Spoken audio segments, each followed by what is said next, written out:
This, despite the fact that we got a stronger endorsement from President Trump. What's going on? Yeah, he can't seem to win those votes. He needs 218, a majority of the House, and there's only, he basically would need from the Republican caucus 222 because there is a caucus of 222, and he needs all Republican votes because the Democrats are not giving him any votes, and he has been failing. He's lacking 20 votes. So it's really become sort of this extraordinary situation. The House can't do any of its business. They can't even swear in members. Members can't pay their staffs. They can't do anything. They're really members-elect at this point until the Speaker is elected. That's a constitutional office, second in line to the presidency, and they can't seem to get it done. What is going to meaningfully change this situation, which has been referred to by one Republican representative as a hostage situation? And how does it really reflect the divisions that we're seeing within the group?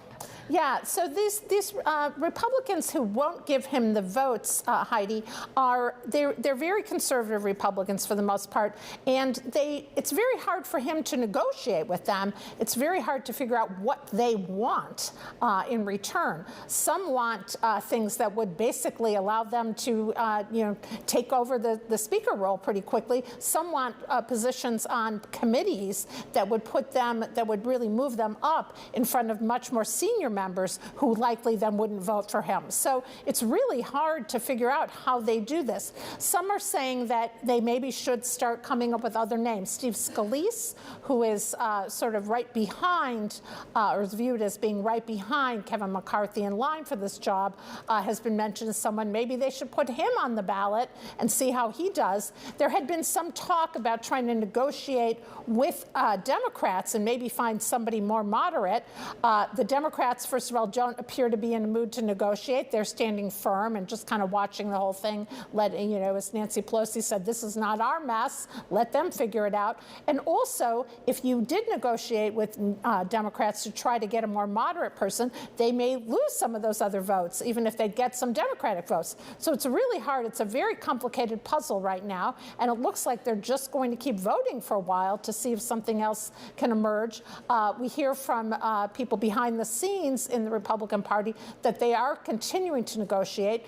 People like Representative French Hill, who we had on Bloomberg earlier today, said he's been trying to talk to people, but there does not seem to be a path, at least not a clear path, out of this mess. And some are saying it could be days or even weeks before we have a Speaker of the House. President Biden calling this situation embarrassing. And of course, it's really embarrassing even to other nations, right? Lawmakers taking notice of how America's rivals are watching. Take a listen.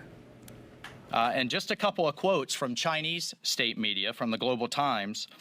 The events are chaotic, phenomena of spread and aggravation of the disease of the U.S. political system.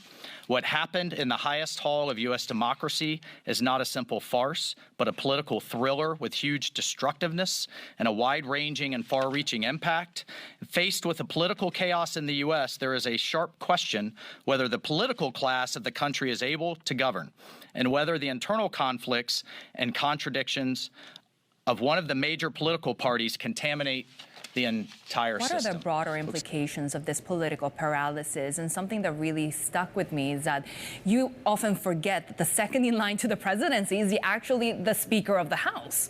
Right, after the vice president. That's right. So what this says, I think, what we just heard from these group of veterans and who just had a press conference about this, is that the world is watching the U.S. and this is supposed to be a representative democracy. Things are supposed to function well, and it is a reminder that they don't always.